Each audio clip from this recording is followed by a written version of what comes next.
Welcome to Toffee TV. It is the Everton News Daily. Sean Dyche has spoke today ahead of Saturday's home game against Brighton Hove Albion. Obviously reflecting on last night's comprehensive win over Burnley in the Carabao Cup. And first of all, he reacted to drawing Fulham in the next round. Another Premier League side at home though. We want to add to the home mentality. I think it's growing. Like I said, early season, I think performances were there, the outcome wasn't, but we're getting the outcome right now, and we certainly did last night. So we'll look forward to that game. There you go. Obviously a good draw. Any draw at home is a good draw, isn't it? So that is it feels a long way off now, Christmas week. So whatever happens between now and then, you know, we've got plenty of games, got an international break. So we'll we'll cross that bridge when we get to it. But looking forward to Saturday's game. Sean Dyche give a update on the players he has available and the players he doesn't have available. Seamus is going well. He'll hopefully get involved in a game in the under-21s this weekend. He needs some game time, of course, but he's training very well, and I think he's pleased to be back on the grass. Gomez and Dele a bit further away. Yeah, Dele's still got time to go. He's just back on the grass now. He's in a good place, though. I spoke to him the other day, had a chat with him. He's in a good place, other than his injury, of course, frustrated by that. And that's... who's the other one who asked about? No, Dele would have covered him. Gomez? Oh, yeah. Sorry, Andre, yes. Yeah, he's been very frustrated. He's got a niggly calf injury again, but he's coming back through that now. There you go, obviously, yeah.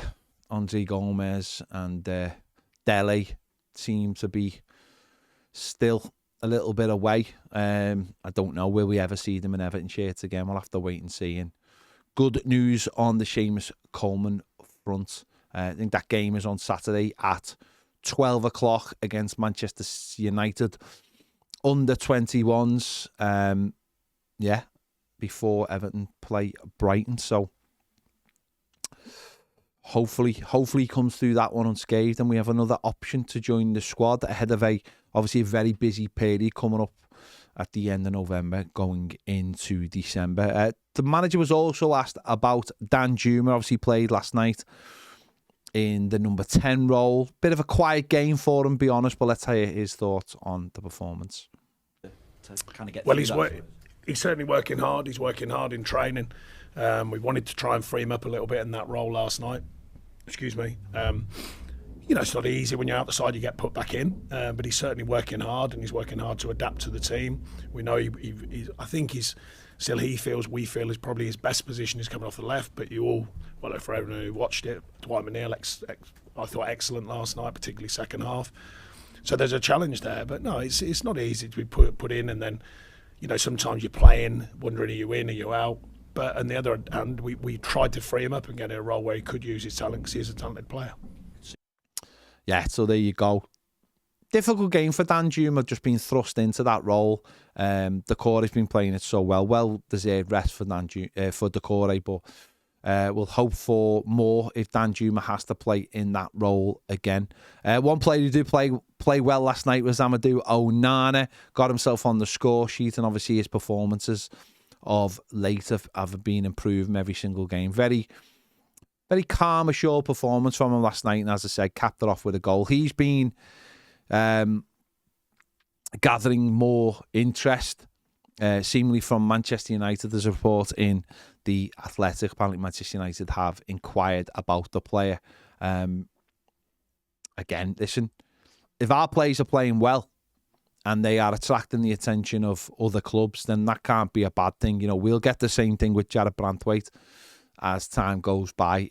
If your players are playing well and they're in form, then I don't think that's anything to be scared of, to be honest. I think that's something we should obviously not encourage, but not be scared of, because it just shows you that players are getting better. I'd rather have a situation where our players are playing well and are attracting the attention of other clubs than not playing well and we're going through that situation of not having good performances and stuff. So, again, we'll cross that bridge when we come to it. And if the day comes, then we should be prepared, get our money that we want for them, and hopefully have our have our replacements already in the club and ready to move forward.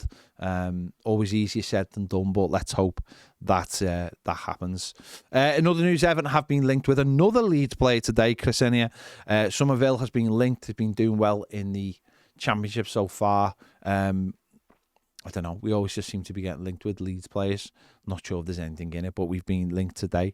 And there has been an apology from Everton due to last night's turnstile situation. I'll just read out the email that has come through from Dave Lewis, who is the head of security and stadium management. He says, I wanted to write to you to apologise for any convenience and discomfort you may have encountered upon entering the stadium yesterday. For a very short period time, less than 5 minutes in total, there was a number of turnstiles around the stadium that were not accepting tickets, printed or digital. While the issue was quickly rectified, it did lead to affected supporters being redirected by stewards to Goodison Road box office.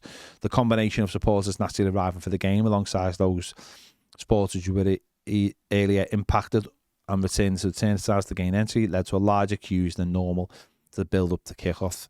This mainly impacted supporters in the main stand, Howard Kendall, Lower Gladys Street, Paddock, Lower and Upper Bullens. While stewards were on hand to help direct supporters into their other turnstiles, they were functioning correctly with small or no queues to increase the flow rate of entry. We are aware that some areas of the stadium queuing would have been uncomfortable, especially for younger fans. Our stadium team, safety stewards and police were monitoring the situation, and every effort was made to reduce the risks. Yeah, and it goes on a little bit longer, but basically Everton holding their hands up saying there was a problem last night, and they've got the apology out quite quick as well, which is good to see. Communication between the club and the fans. Yeah, I did walk through that on the Bullens side, and it did seem to be a bit of a mess, especially on the Bullens, and it'll be the same on the Goodison Road, I imagine, where it's quite small. There isn't that much space. The queues are starting to build up. People are trying to walk down the road naturally, and it can become a very uncomfortable situation quite quickly. So I know there was some people who did not get into the ground till after kick-off, and I think some people even missed the first goal, which is sad, and some people even give up on getting into the game as well. So disappointing if you were involved in that last night, and hopefully if it was people who were going to the first game, or kids who were going to the first game for the first time, hopefully it doesn't put them off going to the game, whether that be at Goodison Park or in the future at the new Everton Stadium. So there you go. This has been the Everton News Daily. Make sure to give this video a like, subscribe if you haven't already. Make sure to check out the match preview, which is out now ahead of the game on Saturday, and the final word from last night's tremendous performance against Burnley to get us into the quarterfinals of the Carabao Cup. Thanks for watching. See you later.